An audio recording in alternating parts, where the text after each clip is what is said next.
तुमच्या आयुष्यातली 8 मिनिटं जर तुम्ही आत्ता मला दिलात तर 2026 तुमच्यासाठी एक पॉवरफुल वर्ष ठरू शकतं. आणि हा व्हिडिओ शेवटपर्यंत बघितलात तर स्वप्न ध्येय पूर्ण करताना ज्या बेसिक चुका आपण करतो, ज्या मी पण 2025 मध्ये केलेल्या आहेत, त्या तुमच्या हातून होणार नाहीत. 2025 मध्ये मी पण तुमच्यासारखे बरेच गोल्स स्वतःसाठी ठेवले होते.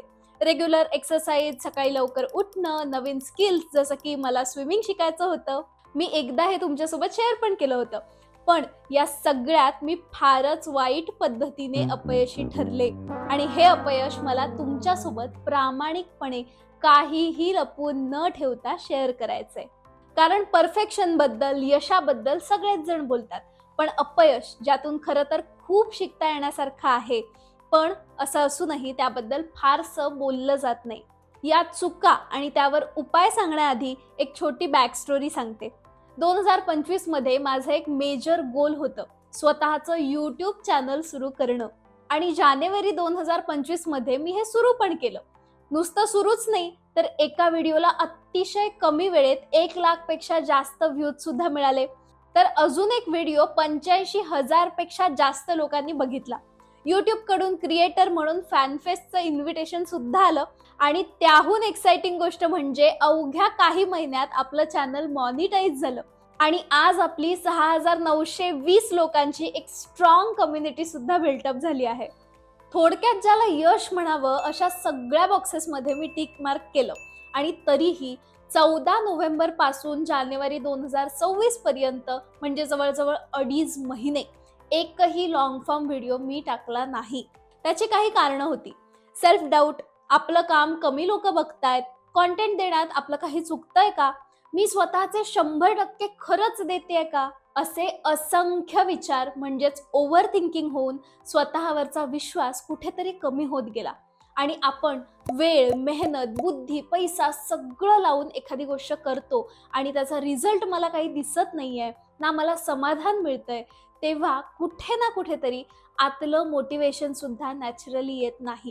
तुमच्या पण आयुष्यात तुम्ही हे नक्की अनुभवलेलं असेल आणि माझंही हेच झालं.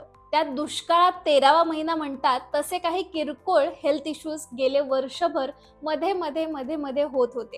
पण मग ठरवलं आपण थोडासा ब्रेक घेऊया, सगळं जरा रिसेट करू. आणि म्हणून मग युट्यूब मधून एवढा मोठा 2.5 महिन्यांचा ब्रेक घेतला. ब्रेक मध्ये मी एक खूप छान गोष्ट केली, स्वतःच्या सगळ्या चुका रिव्हिजिट केल्या, स्वतःचा चुकांचा अनालिसिस केला. पहिली चूक, डेली रुटीनवर दुर्लक्ष. यूट्यूब हे माझ्यासाठी इतकं मोठं आणि इम्पॉर्टंट गोल होतं की त्याच्या सक्सेससाठी मी लिटरली दिवस रात्र एक केलं. म्हणजे बरेच टॉपिक्स, आयडियाज मला रात्री सुचायच्या. म्हणूनच रात्री मी खूप वेळ जागायचे आणि मग सकाळी लेट उठणं, नाश्ता लेट किंवा कधी कधी स्किप होऊन डायरेक्ट जेवण. त्यामुळे वजन सुद्धा वाढलं. आणि ट्रस्ट मी तेव्हाही लवकर उठून एक्सरसाइज रुटीन ठीक करण्यासाठी वेळ काढत होते, पण त्याने मला खूप दमायला व्हायचं आणि थोड्याच दिवसात पुन्हा जैसे थे. मग परत मोटिवेशन कमी व्हायचं, निगेटिव्ह थॉट्स, आणि एकदा का रुटीन बदललं की विटामिन्स, आयर्न, हॉर्मोन, मूड सगळंच बिघडतं. माझ्या बाबतीत सुद्धा हेच झालं. त्यामधून मला एक समजलं की रुटीन बिघडवून आपलं कुठलंच ध्येय आपण पूर्ण करू शकत नाही. शरीर आणि मन स्थिर, निरोगी तरच मला मी जे हवं ते मिळवू शकते. आपल्याला असं वाटतं की आपण यंग आहोत, आपल्या शरीरावर काही परिणाम होणार नाही, तर असं नाहीये. परिणाम होतो, फक्त आपल्याला थोडं लेट कळतं.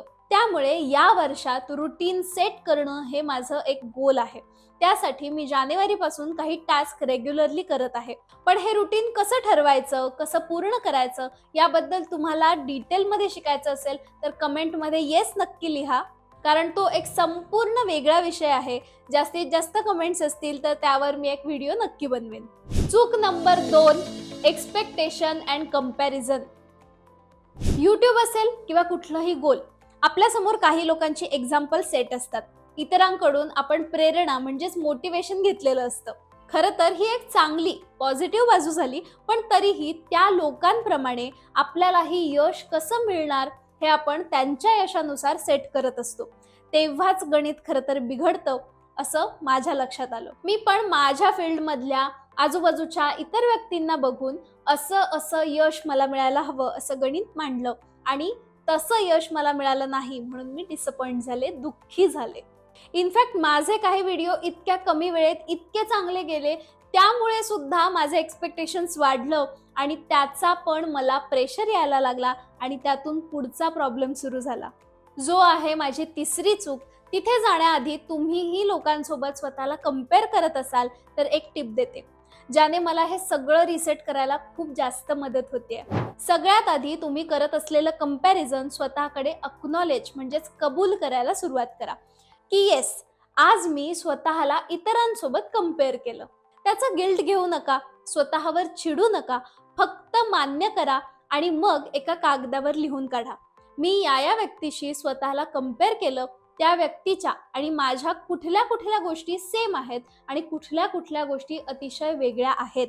जसं की तुमचा अनुभव, वय, सराउंडिंग, शिक्षण, संधी, डेली स्ट्रगल्स, रुटीन आणि आमच्यात काय काय अगदी सेम आहे लिहून काढा.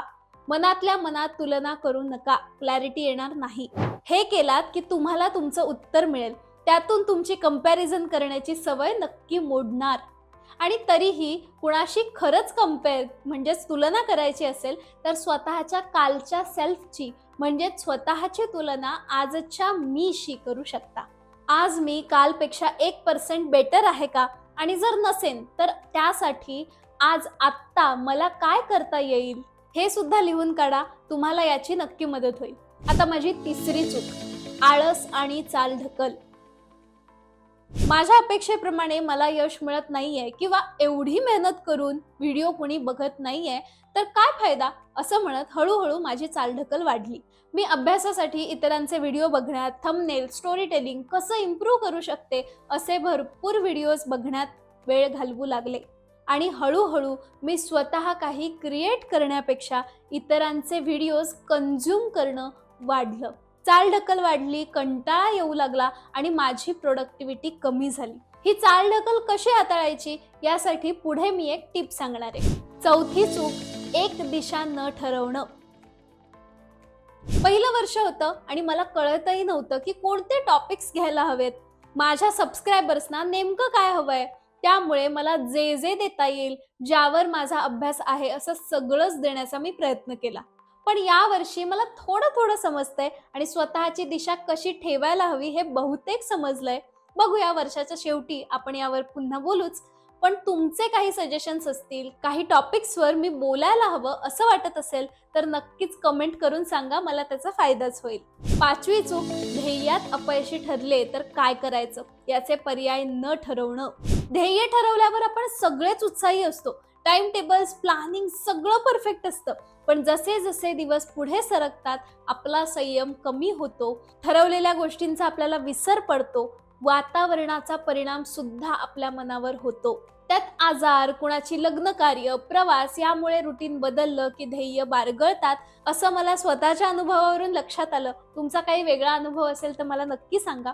म्हणून सुद्धा चालढकल किंवा कंटाळा हे वाढतं आणि अशा वेळी काय करायचं आपण ठरवलेलं नसतं. मी पण नीट ठरवलेलं नव्हतं, पण माझा क्रिएटर म्हणून प्रवास चांगला चालू होता.